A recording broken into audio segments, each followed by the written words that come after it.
Good evening, Eleni Roussos with ABC News. Anger is building among Tennant Creek residents who say they've been let down and forgotten by the government despite repeated requests for help with out-of-control crime. It wasn't until a 2-year-old girl was allegedly raped in the Central Australian town that the Northern Territory government kicked into action. For more, reporter Claire Campbell joins us from Tennant Creek. Claire, how are residents feeling given the horrific crimes coming to light in recent days? The community here in Tennant Creek is in a complete state of shock. They say they're totally appalled by what's happened. The alleged sexual assault of a 2-year-old girl and the death of a man from an assault in the recent days rather, really has been the tipping point for this community, who says they've battled with alcohol-related crime and assault for far too long. The little girl has since been released from or discharged from the Women's and Children's Hospital in Adelaide into the care of her family. But that's done little to ease the tension and anger here in Tennant Creek. The community here is demanding urgent action. Let's take a look at what happened today.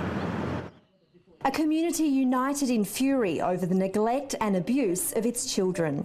Indigenous, non-Indigenous, old and young, all taking a stand against government policy they say has failed it. Forgotten and left out, really, that's the word. Letter after letter sent to the government over the past few months outlining a town in crisis and in desperate need of help. But those pleas went mostly unanswered until 6:02 p.m. last night, the same day the media was reporting the alleged rape of a 2-year-old girl and a man killed from an assault. Due to a incident like this, to get a response now is sad. Today, the acting Chief Minister made an 11th-hour visit to see the issues in the remote town for herself, promising to do more. Many relatives of the girl who was allegedly raped are here at this rally today, and they're angry. They're angry that so many notifications were made to Territory families and no action was taken. They're angry that police aren't updating them on their condition of their niece. And they're angry that despite a Royal Commission, things still don't seem to have changed. And according to the Police Commissioner, who travelled to the town for about 3 hours today, it's not the only case of child sexual assault in Tennant Creek. This town has a higher than average sexual assault rate against young people compared to other Territory locations. So the norm is around 37% of victims. It seems to be about 50% here that are under the age of 16. Recent police statistics paint a damning picture of the town of about 3,000 people. Alcohol-related assault, domestic violence and property crime are all on the rise. Violence and murder, people from outside of town coming in making trouble.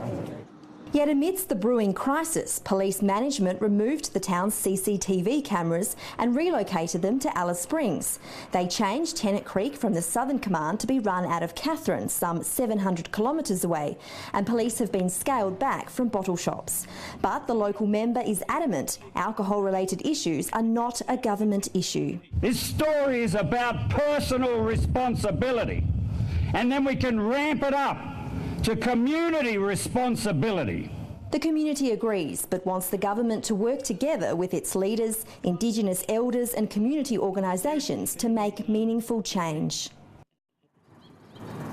So while Jerry McCarthy told people in Tennant Creek today that the buck stopped with the community, other government ministers said the buck stopped with them.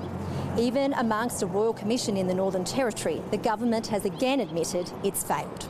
With the Chief Minister overseas, it came down to his deputy to face the storm in his hometown. Jane Barden has more.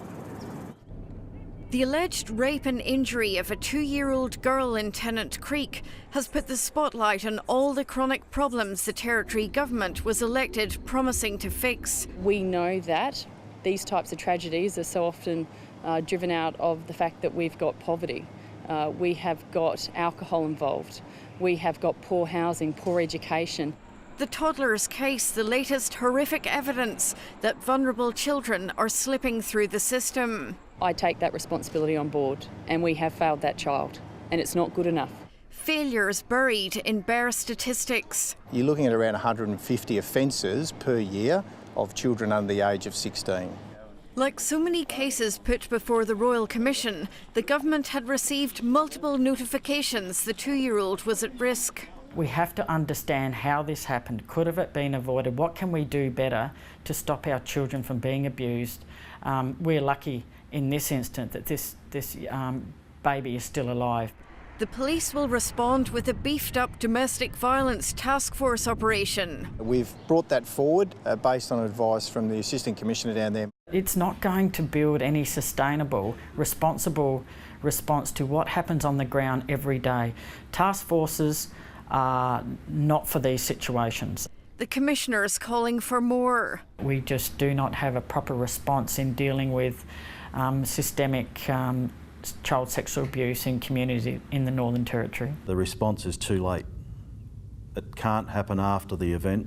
We've alerted government to some of the significant issues in Tennant Creek.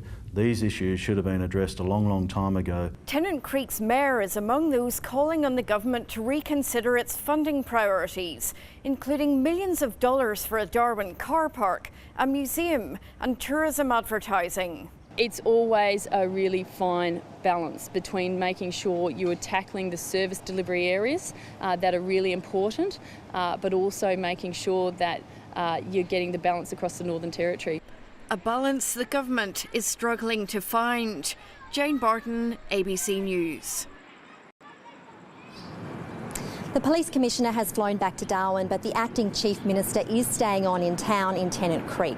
Tomorrow she's expected to meet with representatives from health, legal services and a range of Aboriginal agencies and organisations and stakeholders. The community, though, is demanding that it's more than talks and meetings and that urgent action is put into place. Eleni?